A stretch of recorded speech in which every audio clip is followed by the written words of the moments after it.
Hi my YouTube family, welcome back to my channel. ఈరోజు recipe వచ్చేసి చూస్తున్నారు కదా, టేస్టీ మటర్ పన్నీర్ ఆలు రెసిపీ అండి. ఎంత బాగుందో చూస్తేనే హ్యాపీగా తినాలనిపిస్తుంది నాకైతే. దీంట్లో పూరిలో, చపాతీలో, రైస్లో హ్యాపీగా తినేచ్చండి. మేమైతే పూరి చేసుకొని హ్యాపీగా పూరీలో తినేస్తున్నాం మేము. కానీ ఈ కర్రీ ఎలా చేయాలో చెప్తాను మీకు. చాలా బాగుంటుంది టేస్ట్. మీరు కూడా ట్రై చేస్తారని నేను అనుకుంటున్నాను. నేనైతే 200 గ్రామ్ పన్నీర్ తీసుకున్నానండి. పన్నీర్ని ఇలా చిన్న ముక్కలుగా కట్ చేసుకోవాలి. మీరు చూస్తున్నారు కదా, మరీ పెద్దగా కాకుండా చిన్నగా కట్ చేసుకుంటా ఒక సైజులో కట్ చేసుకోవాలండి. చూసారు కదా, ఈ సైజులో కట్ చేసుకోండి. మరీ పలసగా కాకుండా పెద్దగా కాకుండా ఈ చిన్న సైజులో కట్ చేసుకొని పెట్టుకోండి. ఆలు వేస్తున్నాం కదా మటర్ పన్నీర్, మటర్ పన్నీర్లో ఆలు వేయడం వల్ల ఆలు కూడా సేమ్ అదే సైజులో కట్ చేసుకోండి. నేను చూస్తున్నారు కదా, ఈ సైజులో కట్ చేసుకున్నాను. నేను కూడా కట్ చేసి ఇక మనము ఆయిల్ వేసుకుంటున్నాను నేను ప్యాన్లో. మన ప్యాన్ అనేది వేడి అయ్యాక ఆయిల్ 2 స్పూన్స్ నేను వేసుకున్నాను. మనము పన్నీర్ ఫ్రై చేసేటప్పుడు నెయ్యిలో అయినా సరే ఫ్రై చేసుకోవచ్చండి. నెయ్యిలో వేస్తే కూడా బాగానే టేస్ట్ ఉంటుంది. నేనైతే ఆయిల్లో ఫ్రై చేస్తున్నాను. ఆయిల్లో ఫ్రై చేయడం వల్ల కూడా బాగానే టేస్ట్గా ఉంటుంది. మీరు కూడా ఒకసారి ట్రై చేయండి. నెయ్యిలో ట్రై చేసినా పర్లేదు, ఆయిల్లో ట్రై చేసినా పర్లేదు. పన్నీర్ ఎక్కువసేపు ఏం పట్టదండి ఫ్రై చేసుకోవడం. మనము లో ఫ్లేమ్లో పెట్టుకొని ఒక జస్ట్ 5 మినిట్స్ అయినా సరే ఇలా గోల్డెన్ కలర్ వచ్చే వరకు ఫ్రై చేసుకుంటే చాలు. కానీ మీడియం ఫ్లేమ్లోనే, లో ఫ్లేమ్లోనే చేసుకోవాలి పన్నీర్ ఫ్రై చేసుకునేటప్పుడు. చూస్తున్నారు కదా, ఈ కలర్ వస్తే చాలు మనకు. ఈ కలర్ వచ్చినాక దీన్ని పక్కన పెట్టుకోండి. ఇక మనము ఆలు కట్ చేసుకొని పెట్టుకున్నాం కదా, ఆ ఆలుని కూడా సేమ్ పన్నీర్ లాగానే ఫ్రై చేసుకోవాలండి. నేను ఆలుని కూడా ఫ్రై చేస్తున్నారు, మీరు చూసారు కదా. ఆలుని కూడా సేమ్ అదే కలర్ వచ్చేలాగా ఫ్రై చేసుకోండి.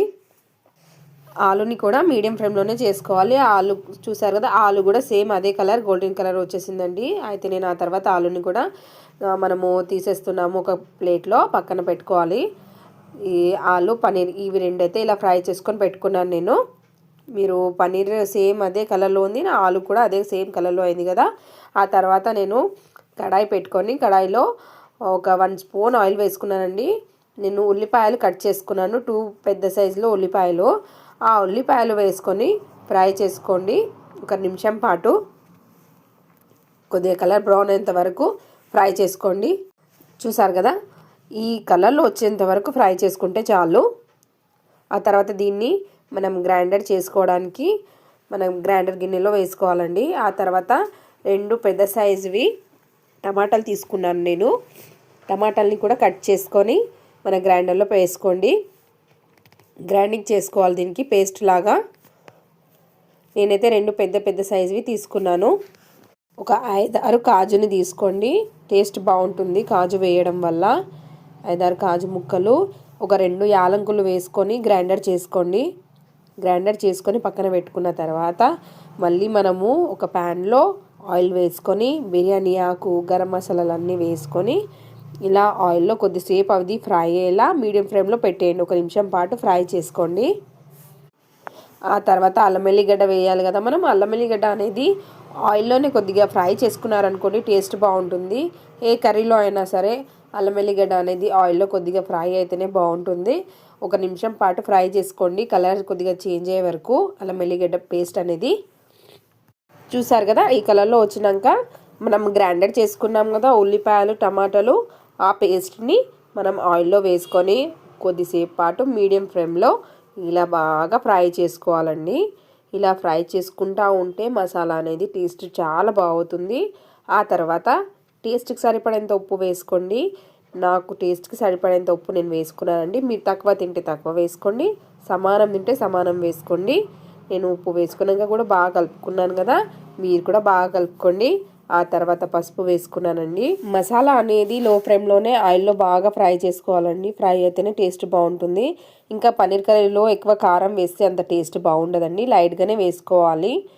మీరు ఎక్కువ తింటే వేసుకోండి, కానీ తక్కువ వేస్తేనే పన్నీర్ కర్రీలో టేస్ట్ చాలా బాగుంటుందండి.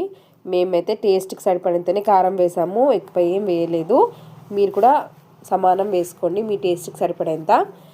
ఇక మనము కర్రీని బాగా కలుపుకుంటున్నాం కదా మసాలాని. ఆ తర్వాత ఇక మూత పెట్టేసి లో ఫ్లేమ్లో ఒక 5 నిమిషాల పాటు వదిలేసేయండి. అలానే చూస్తున్నారు కదా, మసాలా అనేది చాలా బాగా అయిపోయిందండి. సూపర్గా అయిపోయింది కదా. మనకు ఆయిల్ కూడా పైన వచ్చేసింది. మసాలా పైన ఆయిల్ వచ్చాక ఆ తర్వాత మటర్ వేసుకుంది. నేనైతే 1 కప్పు మటర్ తీసుకున్నాను. ఇక మటర్ వేసుకున్నాం అనుకోండి, ఆ తర్వాత ఇక మసాలాని ఇంకో 2 నిమిషాల పాటు ఫ్రై చేసుకోవాలండి. ఆ తర్వాత మనం ఆలు ఫ్రై చేసుకున్నాం కదా, ఆ ఆలుని వేసుకోండి. ఆలుని వేసుకున్నాక కూడా ఒక 2 నిమిషాల పాటు ఫ్రై చేసుకొని కొత్తిమీర, పుదీనా, ఒక 3-4 పచ్చిమిరపకాయలు ఇలా కట్ చేసుకొని ఆ మసాలాలో బాగా మళ్ళీ ఒకసారి కలుపుకోండి. ఆ తర్వాత లాస్ట్లో మన టేస్టీ పనీర్ని కూడా వేసుకొని ఒక 2 నిమిషాల పాటు బాగా కలుపుకోవాలండి. పనీర్ వేసుకున్నాక కూడా 2 నిమిషాల పాటు బాగా కలుపుకోవాలి. ఈ రెసిపీలో ఓవర్ ఇంగ్రీడియంట్స్ ఏమీ వేయాల్సిన అవసరం ఏం లేదండి. ఇంట్లో ఉన్న సింపుల్ ఇంగ్రీడియంట్స్తోనే మనం చేసుకుంటున్నాము.